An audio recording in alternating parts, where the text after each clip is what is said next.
भोपाल के कुशाभाऊ ठाकरे सभागार में संभाग के 758 करोड़ रुपए से अधिक के विकास कार्यों का लोकार्पण और भूमि पूजन समारोह आयोजित किया गया। इस अवसर पर मध्य प्रदेश के मुख्यमंत्री मोहन यादव भी मौजूद रहे।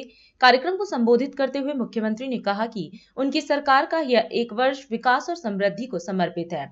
उन्होंने जोर दिया कि जन कल्याण के माध्यम से प्रदेश को विकसित मध्य प्रदेश बनाने के लक्ष्य की ओर उनकी सरकार लगातार आगे बढ़ रही है। मित्रों, जैसा कि आपकी सबकी जानकारी है, आज का दिन एक सरकार के एक कार्यकाल के एक वर्ष का पूरा होने वाला दिन है और उसी के साथ साथ हमने इस आयोजन को दो तरह से बनाया। एक जन कल्याण के पर्व का पखवाड़ा जो 11 दिसंबर से लेके 26 दिसंबर तक चलने वाला है और एक 11 दिसंबर से 26 जनवरी तक जो हमारी विभिन्न जनहितैषी योजना है, उन योजनाओं के बलबूते पर हर वार्ड, हर गली मोहल्ले 55 ही जिलों में पूरे प्रदेश के नीचे तक गांव गांव, गली गली, मोहल्ले मोहल्ले, फालिया, जहां भी कोई निवासी है मध्य प्रदेश का, उसके घर के अंदर कोई विकास की दरकार है, वो हितग्राही हमारा है, उसको जरूर जोड़ करके हमने इस योजनाओं का लाभ दिलाने के लिए बड़े पैमाने पर सघन अभियान चलाया। मेरी अपनी ओर से सरकार के सभी लोगों को बधाई देना चाहता हूं, सभी जनप्रतिनिधियों को बधाई देना चाहता हूं, जिसके भरोसे से समूचा पखवाड़ा हमारा एक नया प्रकार का आकार लेगा।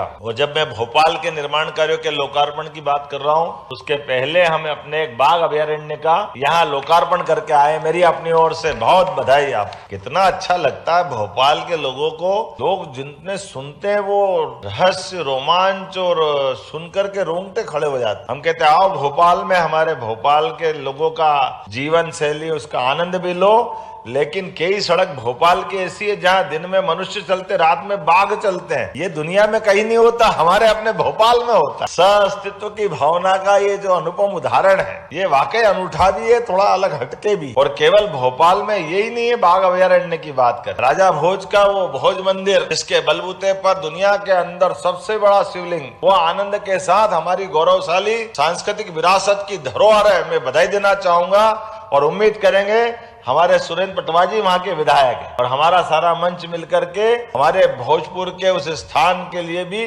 कोई अलग से योजना बना करके उसको पर्याप्त रूप से समाज और दुनिया के सामने लाने की जरूरत है। मुझे इस बात का आनंद है, उस पर हम काम कर रहे हैं। और जब भोपाल के विकास कार्यों की सुविधा की सौगात की बात कर रहे हैं, तो भोपाल समग्र रूप से बड़ी संभावना वाला स्थान है। इसलिए हमारी सरकार बनने के बाद हमने कहा भोपाल की राजधानी केवल भोपाल की नहीं है, भोपाल की राजधानी देश का दिल है। इसलिए इसका जो आनंद है, इसके लिए जो जो हो सकता है वो सब कुछ करने के लिए तैयार है। मेरी अपनी ओर से भोपाल के लिए वाकई में अभी हमने कहा कि अगर राजधानी का विभिन्न मार्ग है, उन मार्गों से प्रवेश होकर यहाँ आते हैं, तो प्रत्येक प्रवेश मार्ग को गौरवशाली अतीत से जोड़ने की जरूरत भी। मध्य प्रदेश का गौरवशाली इतिहास सम्राट विक्रमादित्य से जोड़ता है। विक्रमादित्य मध्य प्रदेश से निकल करके देश और दुनिया में अपनी साख बनाते, धाक बनाते हैं। एक द्वार विक्रमादित्य के नाम पे बनाया जाएगा, एक द्वार राजा भोज, जिनकी अनूठी, उनकी विद्वत्ता की अलग अलग प्रकार की पुस्तकें भी है। बहुत कम राजा हैं, विक्रमादित्य के बाद राजा भोज, दोनों के बीच 1000 साल का अंतर है। लेकिन 1000 साल पहले, अर्थात आज से 1000 साल पहले कोई कैसा व्यक्तित्व होगा, इसकी अपनी विद्वत्ता के लिए, ज्ञान के लिए, विज्ञान के लिए उस काल में भी उन्होंने अपनी पुस्तक में आयुर्वेद, शस्त्र,